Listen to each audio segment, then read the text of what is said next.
A new round-robin tournament will take place in All Elite Wrestling starting later this month. On Saturday's Collision, Tony Khan appeared with Bryan Danielson, where he announced that a 12-man round-robin tournament called the Continental Classic will be taking place, with the 12 wrestlers being divided into two groups of 6. Danielson, who has been out of action with a broken orbital bone, will be competing in the tournament that starts on the November 22nd edition of Dynamite. Tournament matches will take place across all 3 of AEW's television shows starting on November 22nd, with league finals taking place on the December 27th edition of Dynamite in Orlando, Florida. The tournament finals will take place at AEW's final pay-per-view event of the year, World's End, on December 30th in Long Island. The segment on Collision also announced that Danielson will be part of next year's All-In event at Wembley Stadium in London, with tickets going on sale December 1st.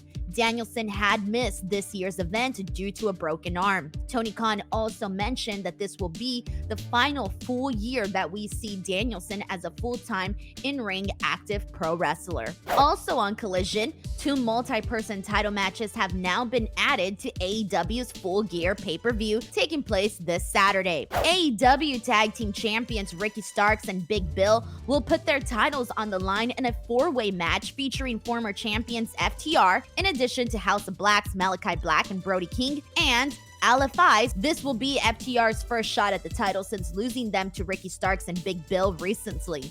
Both the House of Black and LFI will be looking for their first AEW tag team titles. The other title match will see TBS champion Chris Statlander against past title challenger Julia Hart, and the winner of this Wednesday's Dynamite match between Red Velvet and Sky Blue. Hart defeated Willow Nightingale on Collision to earn her slot in the newly announced title belt. Chris Statlander will be looking for her 15th defense of the gold, which she won back at May's Double or Nothing. Julia Hart, Red Velvet, and Sky Blue are all still looking for their first AEW title of any kind. The rematch between former AEW World Champion Hangman Page and Swerve Strickland at next Saturday's Full Gear will now be a Texas death match. In a fiery promo, Hangman Page issued the proclamation during Collision. The stipulation was made after Strickland and Prince Nana broke into Page's house on a recent episode of Dynamite, with Page executing some revenge this past Wednesday with an attack that saw him hit Strickland with a deadeye through a table off the stage. The two squared off for the very first time at October's Wrestle Dream, and Strickland got the first win thanks to hitting Page with Nana's crown. Page and Strickland have been feuding ever since. Hangman Adam Page has been involved in 3 Texas death matches in his AEW tenure and is currently 3-0, defeating Lance Archer, Adam Cole, and Jon Moxley, while this is Swerve Strickland's very first Texas death match in AEW. Logan Paul was on hand for UFC 295. The new United States champion was shown with his title belt on camera during Saturday's pay-per-view. Paul held up a shout-out message to Dominic Mysterio on his phone as well, although he misspelled Mysterio's first name. Paul defeated Rey Mysterio to win the United States Championship at WWE Crown Jewel in Saudi Arabia on November 4th.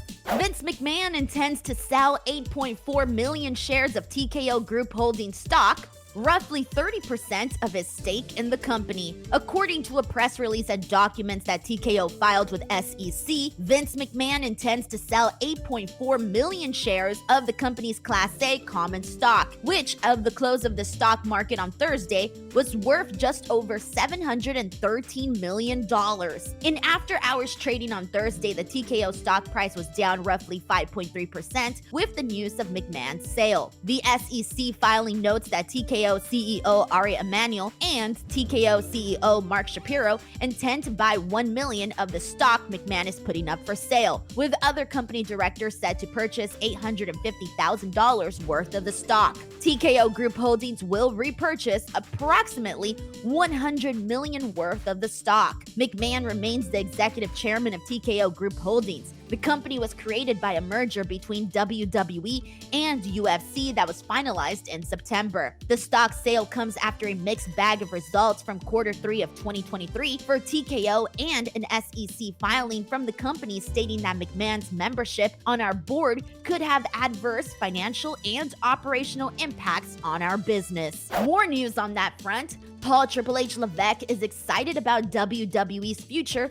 under the Endeavor umbrella. Levesque, Dana White, and Nick Khan sat together as they attended a boxing match in New York City on Thursday night. While they were there, Triple H spoke to Sports Illustrated about WWE now being part of Endeavor, saying, "I can't tell you how excited I am. Working with Endeavor, it's next level. The flywheel for all of these things they touch. If you were trying to build that on your own, it's taking you a decade. For us, now it fast-tracks everything we're doing." He went on to say, "Endeavor, UFC, they're the best in the business at what they do. They put things on a different level of professionalism, and we fit right into that. The future is so bright because of the opportunities Endeavor is going to provide for us and the synergies that are there. We're going to take this to a whole new level." Triple H has the job title of Chief Content Officer in WWE. Following the merger, he is the person making all of the key decisions in WWE Creative. Endeavor TKO CEO Ari Emanuel is the person responsible for the increase in Triple H's power. On to some NXT news. Lita has announced 2 Iron Survivor Challenge qualifying matches for Tuesday's NXT. On Instagram, Saturday night, Lita announced that Roxanne Perez would take on Lash Legend in a women's qualifying match, while Trick Williams will take on Gallus' Joe Coffey. Both matches will take place on Tuesday's NXT. The winners of these matches will go on to qualify to the men's and women's Iron Survivor Challenge, which will take place at NXT Deadline on December 9th in Bridgeport, Connecticut. Last Tuesday's show saw both Tiffany Stratton and Dijak qualify for their respective Iron Survivor matches. Stratton defeated Fallon Henley, while Dijak defeated Tyler Bate. PW Insider reports that the Bunny has left AEW by mutual agreement with the company. She has subsequently been removed from the roster page on the company's website. It was announced during this week's edition of Ring of Honor TV on Honor Club that Ring of Honor's owner will address the title vacated by Samoa Joe on the Thursday, November 16th episode. Joe defeated Keith Lee in what turned out to be his final defense of the Ring of Honor World Television Championship on Wednesday's AEW Dynamite show, then announced that he was vacating the title in order to pursue the AEW World Championship currently held by MJF. With a reign stretching from April 13th, 2022 until November 8th, 2023, Samoa Joe set the record for the longest single Ring of Honor TV title reign at 574 days. That's a wrap for this episode of The Latest. Thank you guys so much for watching, and see you on the next video.